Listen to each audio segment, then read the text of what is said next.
ကဘာပေါ်မှာအချမ်းသာဆုံး Starlink Wi-Fi တစ်ထည် Elon မအကြောင်းလာပြမယ်နော်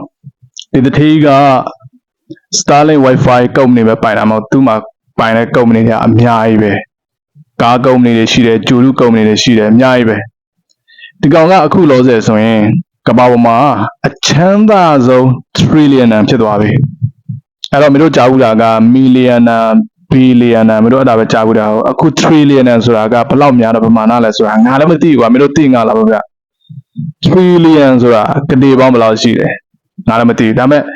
မင်းတို့သိအောင်ငါပြောပြမယ်ဒီကောင်ကဘယ်လောက်ချမ်းသာလဲဆိုလို့ရှိရင်ဥပမာကွာဒီပိုင်တဲ့ပတ်စံတွေကောင်လုံးကိုပုတ်လိုက်မယ်ဆိုလို့ရှိရင်ကင်းပြည်နယ်မှာရှိတဲ့ဆွဲကပင်တောင်ထက်တောင်မြင်အောင်မယ်ဆွဲကပင်တောင်ထက်တောင်စေအောင်မယ်ကြီးအောင်မယ်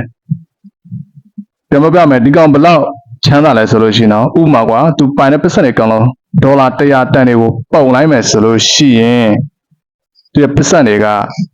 နော်ကရင်ပြည်နယ်မှာရှိတဲ့ဆွဲကပင်တောင်ထက်တောင်မြင်အောင်မယ်ကရင်ပြည်နယ်မှာရှိတဲ့ဆွဲကပင်တောင်ထက်တောင်ကြီးအောင်မယ် Oh my god ဒီစစ်ဆက်ကိုချမ်းသာတာနော်အဲဆိုလို့ရှိရင်တို့မြင်အောင်လာပြီတို့သိလာပြီဒီကောင်ဘယ်လောက်ချမ်းသာလဲဆိုတာ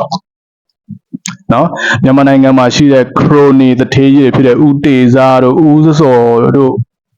နဲတော်နဲတယ်ကွာဒီကောင်ဘယ်လောက်ချမ်းသာလဲဆိုလို့ရှိရင်မြန်မာနိုင်ငံတနိုင်ငံလုံးမှာရှိတဲ့နော်တင်စာတတ်တွေ GDP တွေထက်တောင်ချမ်းသာတာဒီပတ်စံကဘယ်လောက်များလဲဆိုလို့ရှိရင်ကွာ तू ကတရက်ကိုနော်ဒေါ်လာ1 သန်းလောက်သုံးမယ်ဆိုလို့ရှိရင်သူ့ရဲ့ပတ်စံတွေကိုကုန်ဖို့အတွက်နှစ်ပေါင်း2000 3000လောက်လိုတယ် Oh my god စကြနော်တရက်ကိုဒေါ်လာ1 သန်းလောက်သုံးမယ်ဆိုလို့ရှိရင်သူ့ရဲ့ပိုင်ဆိုင်မှုပတ်စံတွေကုန်ဖို့အတွက်ဆိုတာနှစ်ပေါင်း1000 2000လောက်လိုတယ်အဲ့တော့နေတို့စဉ်းစားကြည့်လိုက်တော့ဒီကောင်ဘယ်လောက်ချမ်းသာလဲဆိုတာနော်အဲ့တော့ငါနေတို့သင်ခန်းစာတစ်ခုပေးနေတာပါလဲဆိုလို့ရှိရင်ဒီလိုအောင်မြင်တဲ့ချမ်းသာတဲ့လူကအုံနောက်ကောင်းလို့ဉာဏ်ကြီးကောင်းလို့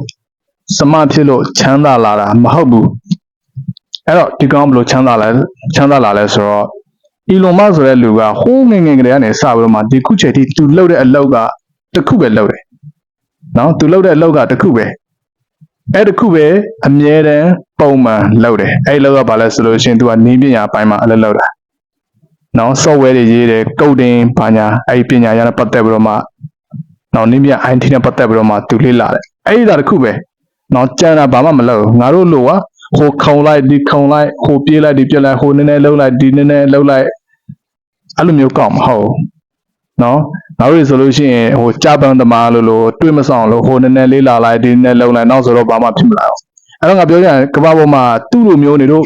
အောင်မြင်ခြင်းနဲ့ချမ်းသာခြင်းနဲ့ဆိုလို့ရှိရင်ကွာနေတို့လုံနေတဲ့အရာနေတို့လေးလာနေတဲ့အရာကတစ်ခုပဲဖြစ်နေပါစေနော်တစ်ခုပဲဖြစ်ပါစေနော်နေတို့ဆေးလိုင်းနော်ဆေးနဲ့ပတ်သက်တဲ့ဆေးဆိုလို့ရှိရင်တို့ဆေးပဲလေးလာနော်သိပ္ပံနဲ့ပတ်သက်တဲ့အကြောင်းအရာလေးလာတယ်ဆိုလို့ရှိရင်သိပ္ပံပဲလေးလာဟုတ်လားအင်ဂျင်နီယာဆိုလို့ရှိရင်အင်ဂျင်နီယာပဲလေးလာဟိုနည်းနည်းခုံလိုက်နည်းနည်းခုံလိုက်ဆိုလို့ရှိရင်တို့နောက်ဆုံးဘာမှဖြစ်လာမှာမဟုတ်အဲ့တော့ Elon Musk လို့ပုံစံမျိုးနေတို့အတူယူတင်တယ်နော် तू ကချမ်းသာဆိုတော့ तू ကငငယ်တွေကနေစပြီးမှဒီခုချက်ဒီအဲ့လောက်အဲ့ဒါပဲ तू လောက်ရလေအဲ့ဒီဟာကိုအမြဲတမ်းထခါလောက်တယ်ဆိုတော့နော်မကျွမ်းကျင်စရာမအောင်မြင်စရာအကြောင်းမရှိဘူးလေဟုတ်တယ်မဟုတ်လားတို့စဉ်းစားကြည့်နော်အဲ့တော့တို့ချမ်းသာခြင်းနဲ့သူ့လိုအောင်မြင်ခြင်းနဲ့ဆိုလို့ရှိရင်သူ့ကိုတူတော်ယူကြ Okay peace